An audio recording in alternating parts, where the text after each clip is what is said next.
Shalom, peuple de Dieu, shalom. Je m'appelle Tabissa Choukrani. Je voulais remercier Dieu pour cette opportunité qu'il m'a donnée aujourd'hui. C'est vraiment un grand, immense plaisir de me retrouver devant vous. Je voulais aussi remercier le Centre évangélique La Complétude pour cette opportunité et la confiance qu'il m'a offert. Sans oublier, je voulais aussi remercier mon cher époux, pasteur J. Kambi Choukrani, d'être là pour moi, de me supporter dans le ministère.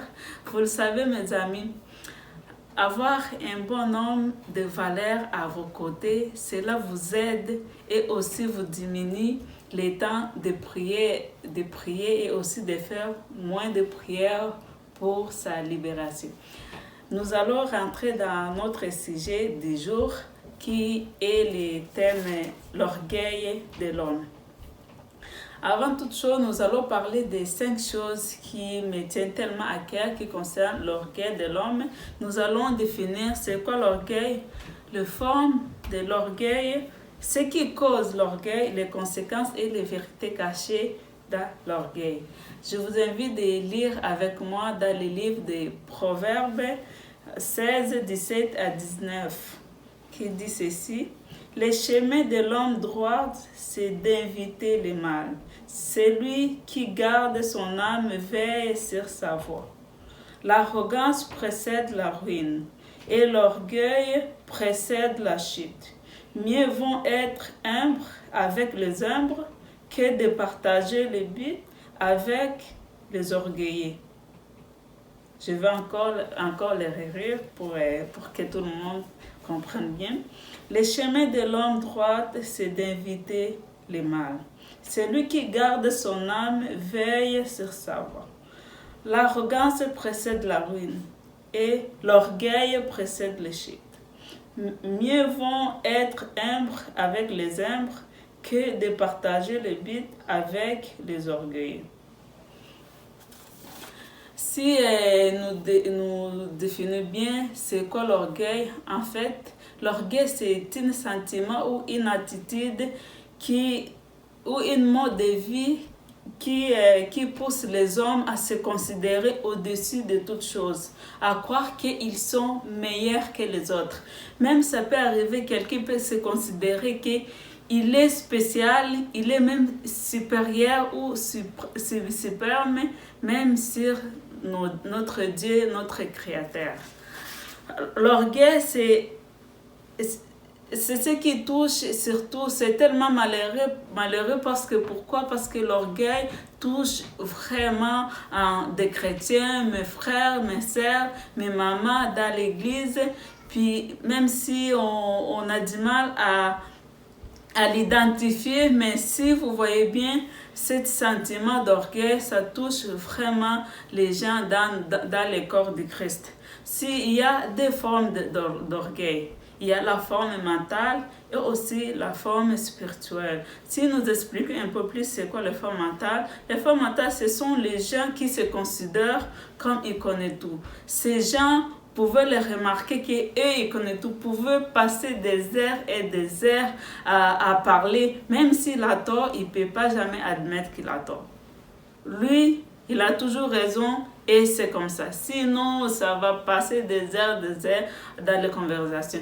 Mais si on voit bien l'orgueil spirituel, ce sont les gens qui se croient suprêmes. Ils se croient qu'ils sont spéciaux, ils se croient qu'ils sont uniques, que ce soit du côté apparence, du côté financier, et il se trouve qu'ils sont meilleurs à tout. Ils se croient même qu'ils sont même des fois, ils se sentent supérieurs à tout. Ces gens-là, c'est les gens, des fois, tu l'entends parler, oh, je suis indépendante, je dépends des personnes et tout. Ouais, tu es indépendant, mais nous dépendons tous de Dieu, notre Créateur, parce que c'est lui qui nous donne la force, c'est lui qui nous donne le souffle de vie. L'orgueil peut être causé à beaucoup de choses. Ça peut être causé par les chicanes, la jalousie, des blessures intérieures, manque et surtout d'estime de soi. C'est ça qui cause surtout l'orgueil. Alors certaines personnes utilisent cela comme se protéger. Puis malheureusement, ça touche vraiment beaucoup de chrétiens. Il y a même l'orgueil. L'orgueil, ce sont les gens les gens orgueilleux, c'est les gens qui ne demandent jamais pardon. C'est les gens qui ne demandent jamais pardon, puis même il y a d'autres qui utilisent de façon, exemple, si il a blessé son mari ou sa femme ou un ami, au lieu de demander pardon, de s'humilier, non, il achète un cadeau, genre, et c'est leur façon de demander pardon. Puis il y a aussi les gens orgueilleux, quand on peut dire que c'est les gens qui n'acceptent pas le pardon. Tu peux les demander pardon, mais tu attends et dis, non, moi là, je prends mes distances, c'est pareil. C'est vrai, je l'ai pardonné, mais je prends mes distances. Si nous utilisons toutes les sortes des orgueillés, tu peux même voir, tu peux même considérer même un frère de l'église et tout, tu vas lui dire, non mais c'est vrai ça. Oui, il existe vraiment beaucoup de sortes d'orgueil. Il y a les gens même quand tu les demandes pardon, ils te pardonnent. Mais en même temps, il dit que je prends mes distances. Oh, ces sœurs-là, je les pardonné. Mais je fais attention à tout ce qu'il fait. Si nous lisons dans le livre de Matthieu 6, 14 à 15, je vais vous inviter à lire avec moi, qui dit ceci, 6, 14 et 15, qui dit, si vous pardonnez aux hommes leurs offenses, votre Père céleste vous pardonnera aussi. Mais si vous ne pardonnez pas aux hommes, votre Père ne vous les pardonnera pas non plus. Si nous lisons ici, Dieu nous recommande de pardonner. Dieu nous recommande d'oublier. Si tu pardonnes, il faut oublier, il faut effacer. Et non genre, je les pardonne, mais je prends les distances. Nous devons savoir que si toi, tu prends les distances avec ton frère, Dieu aussi prend les distances avec toi. Pourquoi? Parce que tu n'as pas pardonné. Dieu nous a dit que nous devons pardonner ce qui nous a offensés pour que nous aussi nous soyons pardonnés. Pardonner quelqu'un, c'est se libérer du mal. C'est être mieux intérieurement. Toi, tu peux penser que tu le pardonnes, c'est pour sa faveur. Mais c'est aussi pour ta faveur à toi. Pourquoi? Parce que tu te libères intérieurement.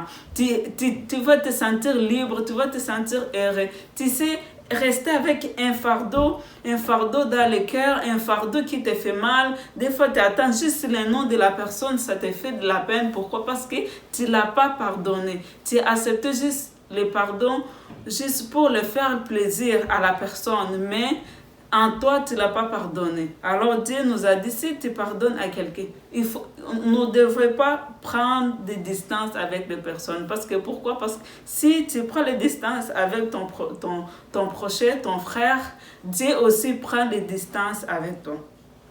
Si aussi tu dis, bon, il y a aussi les gens qui s'humilient jamais, qui s'humilient jamais. C'est les gens, genre, ils peuvent offenser un frère ou une sœur, mais ils ne peuvent pas jamais s'humilier. Mais ce qui est incroyable, ce genre de personnes, ils sont là, quand ils se retrouvent seuls, ils sont là à prier, Seigneur, pardonnez-moi, j'ai péché contre mon frère et tout. Non, c'est pas à Dieu que tu vas demander pardon. Tu as fait du mal à ton frère, tu as fait du mal à ta sœur. Vas-y, demande pardon à ta sœur. Vas-y, demande pardon, tu l'as blessé. Il y a besoin d'attendre que tu l'as blessé. Je t'ai blessé, pardonnez-moi. C'est pas à Dieu que tu vas demander pardon. Parce que si même tu demandes pardon à Dieu, Dieu, il peut pas jamais te pardonner. Pourquoi? Parce que c'est pas à lui que tu as fait du mal. C'est à ton frère que tu as fait du mal. C'est à ta soeur que tu as fait du mal. Il y a même dans des mariages, des maris ou des femmes qui ne demandent jamais pardon. Et il sait que j'ai fait du mal à mon mari, mais il s'en va devant Dieu, il demande pardon. Oh Seigneur, pardonne-moi, j'ai fait du mal à mon mari. Non, vas-y, demander pardon pour que tu sois libéré, pour que tu sois pardonné, pour que Dieu te puisse pardonner, pour que tu aies la paix du cœur, pour que tu te sens libre, tu te sens libéré. Si nous lisons dans le livre des Proverbes, Proverbes 8 et 13, nous allons lire, au nom de Jésus, excuse-moi, nous allons lire, ça dit, la crainte de l'Éternel, c'est la haine du mal. L'arrogance et l'orgueil, la voix du mal. Et la bouche perverse, voilà ce que j'ai hais. Je vais encore les lire pour qu'on se comprenne. La crainte de l'Éternel, c'est la haine du mal. L'arrogance et l'orgueil, la voix du mal et la bouche perverse, voilà ce que j'ai hais. Vous pouvez voir ici, Dieu, ce qu'il veut nous dire, va nous dire qu'il n'aime pas, il est puis il déteste les gens orgueilleux. Il déteste les gens arrogance. Si tu toi-même tu sais que ton Dieu, ton roi, ton créateur, il n'aime pas les gens orgueilleux, pourquoi vivre dans ce monde? Pourquoi vivre dans ce style de vie? Tu fais du mal à ton frère, allez pardonner, demande pardon. Tu as fait du mal à ta soeur, vas-y demander pardon. Arrêtons de dire que oh, j'ai fait les distances, j'ai pris les distances, j'ai pris les distances parce que ma soeur là, non, je ne le fais pas comme. L'orgueil, ça fait du mal. L'orgueil, ça fait du mal à toi ou même ça t'éloigne de ton Dieu. Pourquoi? Parce que nous devons savoir qu'il y a aussi d'autres sortes d'orgueil. Il y a de l'orgueil caché et orgueil visible. L'orgueil visible, là, tu vois, tu le sais. Même on dit, des fois, j'ai déjà entendu des frères qui disent, oh, cette sœur-là, elle est vraiment orgueilleuse. Cette sœur-là, tu vois. Mais il y a aussi l'orgueil caché. Les autres qui font semblant, ils te voient même ici, ils t'apprécient pas, tu vois. Ouais, salut mon frère et tout. Mais ça, c'est vraiment les gens dangereux. Pourquoi? Parce que c'est caché intérieurement. Tu dois savoir que tu les gardes en toi. Personne qui le voit, mais Dieu seul, il voit. Dieu seul, il sait que tu es orgueilleux. Et ce qui est triste, parce que cet orgueil caché là, ça te fait de mal, ça te détruit, ça te mange intérieurement. Nous devons être des chrétiens qu'il sait pardonner, parce que dans les proverbes, comme nous avons lu, si ça nous dit que 8, 13, Dieu les orgueilleux, il déteste les orgueilleux, il déteste l'arrogance. Je vais vous parler un peu de mon témoignage personnel. Il y a un moment donné que les gens nous avaient vraiment fait du mal. Il y avait un ensemble où nous allons à l'époque. Il y a eu quelques problèmes qu'on ne savait même pas c'était quoi les sujets, c'était quoi les buts, mais tout. Les gens ont tout mis dans notre dos, que c'est nous qui a fait ça. C'est nous qui a fait ça. Ça m'avait tellement fait du mal parce que comment je me donnais dans cet ensemble, comment je me donnais à Dieu à travers cet ensemble. Je donnais même tout ce que j'avais. Même des fois, je laissais mes enfants, j'amenais les gens à la chorale, aux pratiques. Mais quand c'est arrivé, ça m'avait vraiment blessée. Même si ça va arriver à un moment donné qu'on s'est réconcilié, mais moi, ça restait en moi. L'orgueil visible. Quand je voyais ces personnes, l'orgueil invisible, parce que quand je voyais ces personnes, je leur parlais, salut, tout, on rit. Mais en moi, là, ça me faisait du mal. Ça me blessait. Pourquoi? Parce que j'ai pensé tout le temps ce qui était passé. Ça me blessait. Ce que je trouve tellement étonnant à chaque fois que nous prions avant de se coucher, avant de se lever ou dans des jeûnes et prières, mon mari intercédait tout le temps à leur faveur. Il dit, Seigneur, j'ai prié pour telle personne. Des fois, j'ai fermé les yeux. Quand il prie, je suis là. Ok, qu'est-ce qu'il fait? Si je me demandais qu'est-ce qu'il fait. Il nous a fait du mal, puis en train d'intercéder à leur faveur, et en train de les bénir, puis je ne comprenais pas. Plus il priait, plus il intercédait à leur faveur, plus il les bénissait, ça me faisait encore du mal. Hein. J'étais tellement énervée. Des fois, je ne voulais rien savoir de tout ça. Mais les miracles de Dieu, plus je me disais tout le temps, j'ai pris mes distances. Je veux pas qu'il me blesse encore, je veux prendre mes distances. Mais ce que je n'avais pas compris à cette époque-là, que plus je prenais les distances, Dieu aussi il prenait les distances envers moi. Parce qu'il arrivait un moment donné, j'ai gêné, je faisais des retraites, mais je me sens, je suis vide. Rien du tout. Des fois, je me demande, est-ce que Dieu m'a oublié? Je me souviens, à un moment donné, j'avais demandé à mon mari, c'est bizarre, est-ce que Dieu il peut prendre les dons qu'il a donné à quelqu'un? Pourquoi? Parce que je me sentais vide. Des fois, je suis déjà, quand je suis en retraite, je vois des messages, des consolations, on va dire à telle personne, mais cette époque-là, je me sentais vide, je me sentais perdue. Je ne savais pas c'est quoi. Je me disais tout le temps, peut-être que Dieu m'a abandonné. Dieu s'est éloigné de moi, mais je ne savais pas c'était quoi les secrets.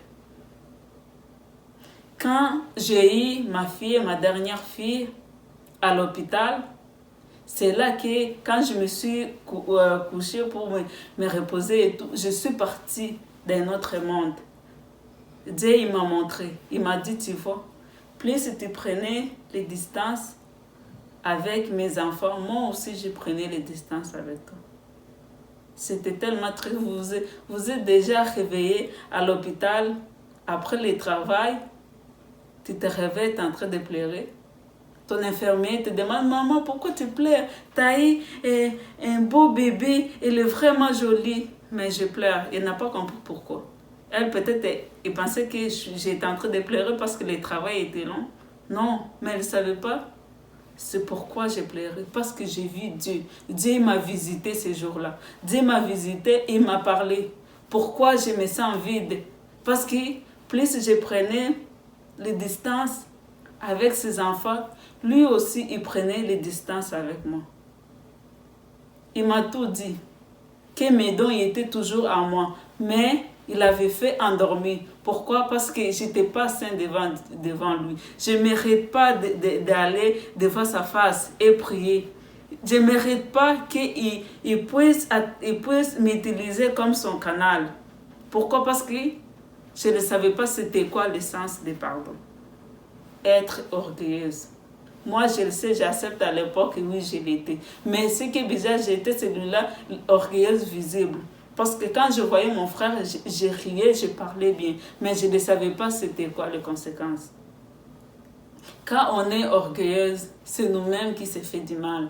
Pourquoi? Parce qu'on s'éloigne de Dieu, on s'éloigne de la face de Dieu. Même si tu vas passer des retraites et des retraites, faire 2 mois de retraite, 6 mois de retraite, mais tu ne verras jamais les faces de Dieu. Pourquoi? Parce que tu n'es pas saint.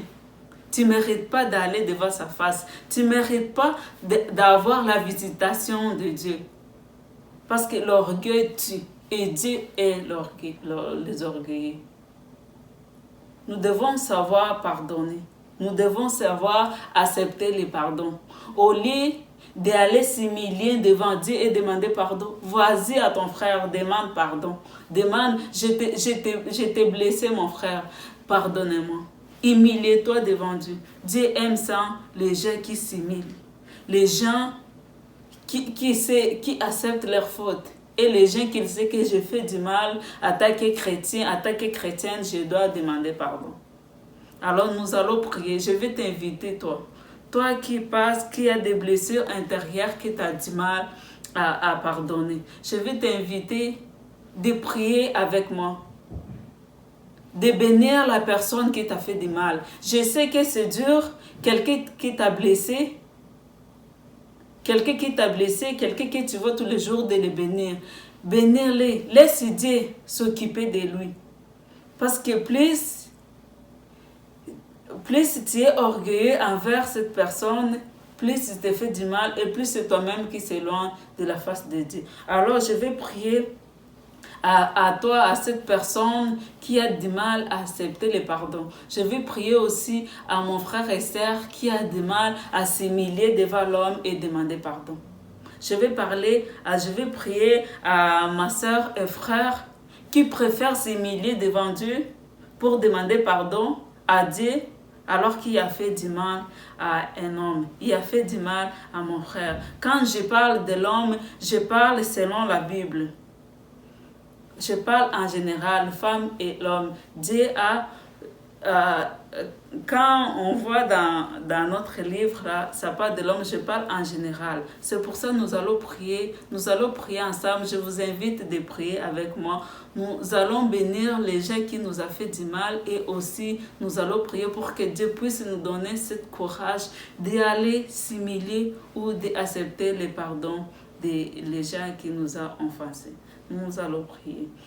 Merci Seigneur pour ta bonté, merci pour ton amour, merci pour ces moments passés devant toi Seigneur. Merci Papa pour tout ce que tu fais pour nous. Merci Yahweh pour tout ce que tu fais dans la vie de mon frère et dans la vie de mes sœurs. Seigneur, j'ai mis ma sœur, Papa, dans tes mains, j'ai mis mon frère dans tes mains, Seigneur Jésus, qui a du mal à accepter le pardon. Au lieu, Seigneur, désormais, de pardonner, il prend ses distances. Yahweh, donne-lui la force de pardonner et de bénir à la personne qui l'a fait du mal. Seigneur, je prie aussi à mon frère qui est orgueilleux, à mon frère qui n'est pas capable de s'humilier devant l'homme, Seigneur. Au lieu de s'humilier à la personne qui l'a fait du mal, Seigneur, il vient à toi, il s'humilie à toi. Je vais prier, Seigneur, désormais pour mon frère, Papa, qui a des mal, Seigneur, à abandonner toutes les mauvaises choses qu'il fait. Papa, bénis-le, donne-le la force, Seigneur Jésus.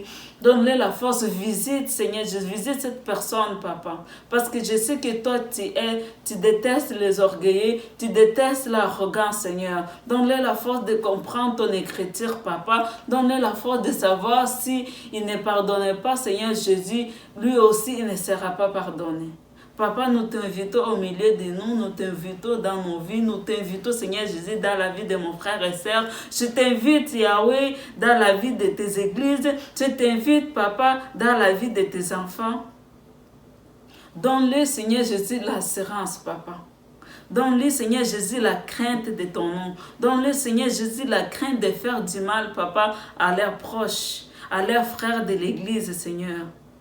Merci, Papa, parce que tu vas agir, parce que tu vas te manifester, parce qu'il y aura la crainte de toi, Seigneur. Merci, Seigneur des armées, pour ce bon moment que tu nous as passé ce dimanche, Seigneur des armées.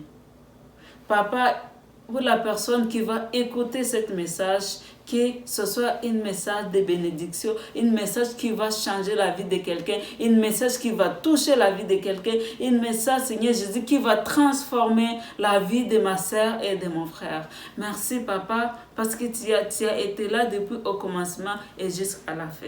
Toute la gloire, Seigneur Jésus, t'appartient. Au nom puissant, à ton nom. Amen. Merci beaucoup, que Dieu vous bénisse et bon dimanche.